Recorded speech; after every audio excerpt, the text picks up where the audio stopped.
আজকাল আজকাল যে ডিভোর্স, ছাড়াছাড়ি, ব্রেকআপ হচ্ছে, প্রত্যেকটা বেশিরভাগ ফ্যামিলিতে, সংসারে যে ব্রেকআপ হচ্ছে, তার মূল কারণ যদি আমরা খুঁজে বের করতে না পারি, তাহলে এই ঘটনা ঘটতেই থাকবে। তো নমস্কার, আমি সৌমেন মণ্ডল দাস। তো আজকে এই ব্যাপারে আলোচনা করব যে আমাদের ফ্যামিলিতে, পাড়া প্রতিবেশী, যে আমাদের দেখা যায় নিত্যদিন, যে বিয়ে করলো এক এক দু বছর কিংবা 6 মাস, দু বছরের মধ্যেই ডিভোর্সের একটা প্রবণতা দেখা যায়। তো আমি এটাই আমার বলার বক্তব্য এটাই যে কেন হচ্ছে এগুলো কেন হচ্ছে, এর কারণটা কি। তো সেই ব্যাপারেই আজকে আলোচনা করব। তো দেখুন, একটা ছেলে একটা মেয়েকে যখন ভালোবাসছে, মানে কি, প্রেম করে, কেউ কেউ প্রেম করে বিয়ে করছে, কেউ কেউ দেখাশোনা করে বিয়ে করছে, তাই তো। তো যাদের প্রেম করছি, প্রেমের গল্পটা আমি পরে বলছি, প্রেমের যে গল্পটা সেটা আমি পরে বলছি। এবার দেখাশোনা করলে কি হয়, একটা ছেলে একটা মেয়েকে কিন্তু চেনে না, আবার একটা ছেলে একটা মেয়েকে চেনে না, মেয়েটাও কিন্তু ছেলেকে তেমনভাবে চেনে না। যাই হোক, ওই এখন মানে ম্যাট্রিমনির যুগ, অনলাইনে যা হোক ম্যাট্রিমনির যুগ, এই পাত্র এই হ্যান ত্যান এক্সাম্পল লিখে দেয়, মেয়ের তরফ থেকে এক্সাম্পল লিখে দেয় যে এই মেয়ের এই ব্যাপার।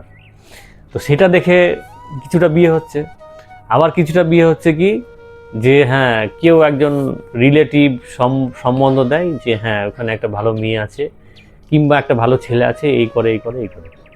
কিন্তু ছেলেটার সঙ্গে মেয়েটা কিন্তু যে একটা একটা যে তার সঙ্গে যে একসঙ্গে থাকবে, তার সঙ্গে যে কথাপথ মানে কথা বলা বলি, তার মনের মেন্টালিটি যে কেমন হতে পারে, কেমন তার মেন্টালিটি, কেমন মনের অবস্থা, যে অনুভব, সেইটা কিন্তু যাচাই করার অনেকটা সুযোগ হয় না। অনেকটা সুযোগ হয় না। তো প্রাথমিক কি দেখা হয় না, ছেলের এত টাকা ইনকাম, ছেলের বাড়িঘর ভালো, ছেলের আছে, এই ছেলের পক্ষ, মেয়ের পক্ষ থেকে ছেলের বাড়িতে এই দেখা হয়। হ্যাঁ, ছেলে কি করে, ছেলের কত টাকা ইনকাম করে, সেই দেখে কিন্তু বিয়েটা, বাড়িঘর কেমন কি আছে সেই দেখে বিয়েটা ঠিক করা হয়। আর মেয়ের কি দেখা হয়, মেয়ের বিশেষ করে তেমন কিছু দেখা হয় না। মেয়ের দেখতে সুন্দর কতটা, মেয়ে দেখতে সুন্দর কতটা, বাস এইটুকুই বেশিরভাগ দেখা হয়। বেশিরভাগ এখনকার দিনে দেখবেন মেয়ে দেখতে সুন্দর, তো বেশ ঝাক্কাস, হ্যাঁ মানে দেখতে খুব ভালো, একেই আমি বিয়ে করব, মানে এই মেয়েটাকে আমার বিয়ে করতে হবে আর কি। হ্যাঁ, তার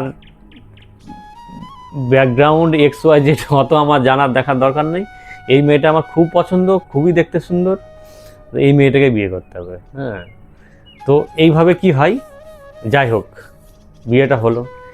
বিয়েটা হলো কি দেখে, বিয়েটা হলো যে ছেলে কত টাকা ইনকাম করে। ছেলের কত টাকা ইনকাম করে হলো, ছেলে কি করে, এই এক্স ওয়াই জেড, যাই হোক।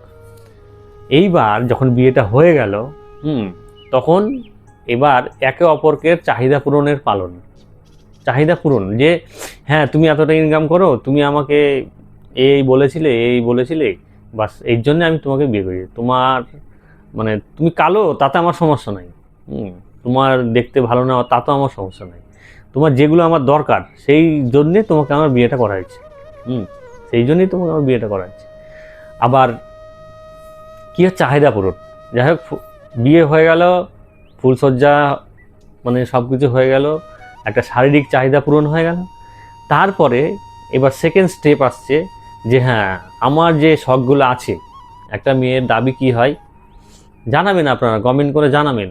আমি যেগুলো বলছি তার মধ্যে যদি কোনো প্রশ্ন থাকে কমেন্ট করে জানাবেন, তাহলে সুবিধা হবে। তো এবার কি হলো, আমাকে কোথায় কোথায় ঘুরতে নিয়ে যাবা, আমাকে কি কি গয়না কিনে দিবা, আমাকে কী করবা, এক্স ওয়াই জেড। তো কি হয়, সেইগুলো যদি একটা মেয়ে বিয়ের আগে যেসব দেখে বিয়েটা করে একটা ছেলেকে, সেই সব যদি তার কোনো কিছু পূরণ যদি না হয় কিংবা হচ্ছে না, যে এই দেখলো কিন্তু এই সাপোজ হচ্ছে না, হয়তো দেখলো খুব ভালো ব্যবসা করে ছেলে, হ্যান ত্যান দেখলো, তারপরে দেখলো না ব্যাংকে প্রচুর টাকা লোন আছে, ব্যবসা ঠিকমতো চলছে না, এবার যে একটা এক্সপেকটেশন নিয়ে সে বিয়েটা করেছিল সেটা হচ্ছে না, তখন কি হয়, অশান্তি শুরু হয়ে যায়। এখানে কিন্তু বিয়েটা হয়ে গেল, কিন্তু এখানে কিন্তু কোনো ভালোবাসার সৃষ্টি হয়নি, যেহেতু একটা ছেলে একটা মেয়েকে আগে থাকতে জানতোই না, দেখা দেখি সম্পর্ক হয়ে বিয়েটা হয়েছে। তো এখানে কি হলো, ভালোবাসা কিন্তু এখনো সৃষ্টি হয়নি, কেবল সবেমাত্র বিয়ে হয়েছে, তারা একে অপরের চাহিদা পূরণের জন্য ব্যস্ত, শারীরিক মানসিক যে চাহিদা এটাতে এখন সবাই ব্যস্ত। এখানে কিন্তু কোনো ভালোবাসা তৈরি হয়নি, বিয়েটা তো হয়ে গেছে, বিয়ে দিয়ে দিয়েছে, এখানে কোনো কিন্তু মনের টান, একে অপরকে যে ভালোবাসা, যে সম্মান শ্রদ্ধা, সেটা কিন্তু এখনো তৈরি হয়নি বলেই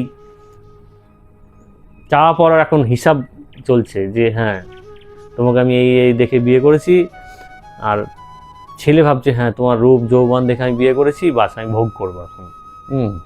তো এখন সেই হিসাব চলছে, কিন্তু একটা যে মনের যে একটা অন্তরে যে টান, অন্তরের যে একটা ভালোবাসা, হ্যাঁ, যে একটা উপলব্ধি, সেটা কিন্তু এখনো তৈরি হয়নি।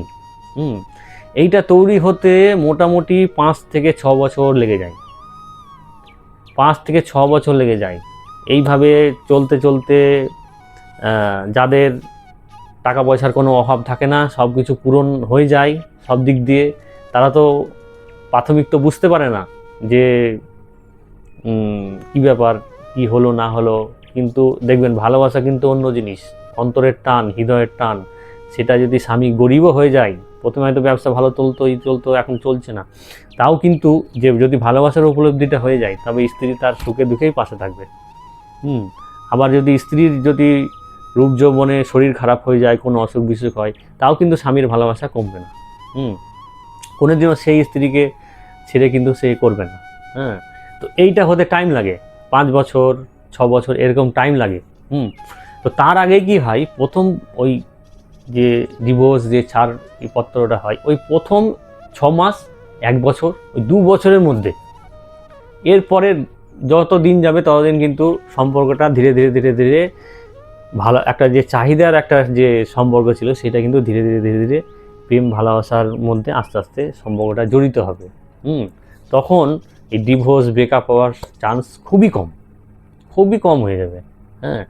তো এই একটা বেগ থাকে, প্রাথমিক অবস্থায়, যে হ্যাঁ এই আর দেখবেন এই যে জামাই ষষ্ঠী, এগুলো এই বিয়ের 6 মাস 1 বছর 2 বছর খুব মাতামাতি চলে, জামাইকে খুব আদর যত্ন চলে।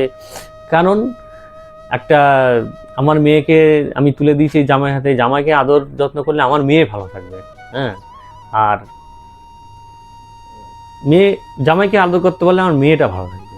কিন্তু একটা জিনিস, মন থেকে কিন্তু ওই জামাইকে যে ভালোবাসা হয় না, ভালোবাসার পিছনে একটা কারণ থাকে, যে আমার মেয়েকে বিয়ে দিয়েছি, এই জামাই হাতে তুলে দিয়েছি, আমার এই জামাইকে যদি আমি আদর যত্ন করতে পারি, তাহলে কিন্তু আমার মেয়েটা সুখে থাকবে, ভালো থাকবে, কিংবা আমার মেয়েটা সুখে আছে, ভালো আছে, জামাই ভালো রেখেছে। ওই দেখবেন কোনো হয়তো 1 বছর ভালো জামাই ষষ্ঠী হলো, তারপরের বছর দেখা গেলো কোনো কারণবশত তাদের মনোমালিন্য হলো, কিংবা মেয়ে ভালো নেই, মার কাছে গিয়ে মেয়ে বললো যে মা আমি ভালো নেই, তোমার তারপরে দেখবেন আপনাকে জামাই ষষ্ঠীতে ইনভাইট করে কিনা সেটাও সন্দেহ আছে। ইনভাইট করতেও পারে, নাও করতে পারে।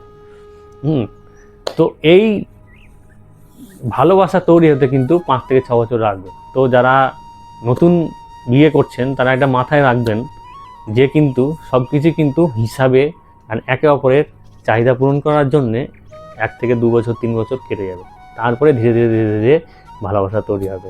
তো এই জিনিসটা সবাইকে ধৈর্য ধরে মেনটেন করে চলতে হবে, তাহলে আমার বিশ্বাস যে ডিভোর্স ব্রেকআপ এগুলো সাংসারিক যে অশান্তি, এই অশান্তিগুলো হবে না। কেউ যদি কোনো প্রশ্ন থাকে, কমেন্ট থাকে এই ব্যাপার নিয়ে, তো কমেন্টে করতে পারেন, আমি চেষ্টা করব উত্তর দেওয়ার।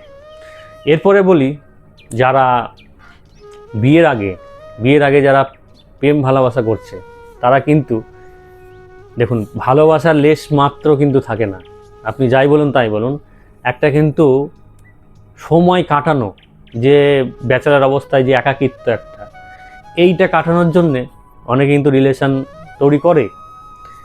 হ্যাঁ, যে এখন জাস্ট এনজয় করে করে, কিন্তু ছেলেরাও তাও আবার একটা শারীরিক চাহিদা একটা থাকে। হয়তো সে পড়াশোনা করছে, এখনো ভালো জব পায়নি, কিন্তু যে শারীরিক যে একটা চাহিদা, একটা ছেলেরও থাকতে মেয়েরও থাকতে পারে, সেই চাহিদার জন্য একে অপরকে মিলেমিশা করে, কিন্তু ভালোবাসার কিন্তু সৃষ্টি হয় না। আমি আগেই বলেছি, রিলেশন করার পরে মোটামুটি 5-6 বছর পর থেকে, যদি 5-6 বছর যদি সেই রিলেশন টিকে, তাহলে কিন্তু ধীরে ধীরে ধীরে ধীরে একে অপরের প্রতি টান, ভালোবাসা তৈরি হয়। কিন্তু প্রথম ওই আকর্ষণ, টান, শারীরিক চাহিদা, এই কারণেই একজনকে ওই উপর বলে আই লাভ ইউ টু, হ্যাঁ, বাস এইটুকুই। কিন্তু রিয়াল যে লাভ, যে ভালোবাসা, সেটা কিন্তু আসে না। ওর জন্যেই দেখবেন বেশিরভাগ প্রেম ভালোবাসায় ব্রেকআপ হয়ে যায়। তো 6 মাস প্রেম করলো, তোমার এই নেই, ও জাস্ট অন্য একটা ভালো পেলো, একে ব্রেকআপ, এটা চলতে থাকে। এই কারণে অনেকে ভুলবশত, মানে কি, সত্যি মন দিয়ে ভালোবেসে ফেলে। অনেক মেয়ে সত্যি মন দিয়ে ভালোবেসে ফেলে। তো ব্রেকআপ হওয়ার কারণে তারা প্রচুর পরিমাণে দুঃখ পায়, কষ্ট পায়। তারা একটা স্বপ্ন তৈরি করে যে হ্যাঁ, আমি একে বিয়ে করবো, সেই স্বপ্নটা ভেঙে চুরমার হয়ে যায়। হ্যাঁ, আর যারা এটা বুঝতে পারে, যারা আগে থাকতেই বুঝতে পারে, হ্যাঁ, যারা ঠাকুরের নাম জপ করে, ঠাকুরের ভজন কীর্তন করে, তারা তো এই ব্যাপারে তো ভগবত গীতা থেকে অনেক জ্ঞান আছে, এবং সাধু সঙ্গ করলে তারা তো জিনিসটা বুঝতে পারে। আর যারা বুঝতে পারে না, তারা সুসাইডের পথ বেছে নেয়, যে আমার আর এত স্বপ্ন দেখলাম, আমাকে ধোকা দিয়ে দিল। কিন্তু একটা জিনিস মাথায় রাখতে হবে, যে রিলেশন হওয়া মানেই এটা কোনো টেম্পোরারি, এটা মানে ইনলিগ্যাল, এটা যে কোনো টাইমে ব্রেকআপ হতে পারে। এটা একে অপরের চাহিদা পূরণের জন্যে এই সম্পর্কটা গড়া।